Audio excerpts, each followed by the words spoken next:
السلام عليكم، مرحبا بكم من جديد على قناتكم الإخبارية تقوازم تيفي. ودابا كنقولوا لكم الأجواء بعد الفوز ديال المستحق ديال المنتخب المغربي اللي شرفنا وشرف العرب وشرف المسلمين جميعا، وكنهديو هذا الانتصار لجلالة الملك محمد السادس وجميع المغاربة وجميع العرب والمسلمين في كل مكان. شوفوا الجو ديال أكادير، الناس خرجت كل شيء، يعني اكثر من الفوز الاول، يعني عمر اكادير بزاف. وشوفوا الجمال ديال سبحان الله، شوفوا الجمال ديال الغروب في مدينة اكادير، يعني جمال يعني مالوش مثيل، يعني لان البحر.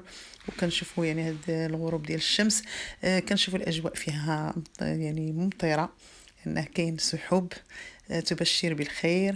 يعني شوف الناس خارجين، ما كاينش العجز، كل شيء خرج، كل شيء خرج. هنا كيجمعنا المحبة ديال الوطن، المحبة ديال العروبة، المحبة ديال الإسلام، يعني واخدين على العاتق ديالنا تمثيل العرب. وفضلا لا أمرا لا تنسوا الاشتراك في القناة وترك تعليقاتكم إن عجبكم.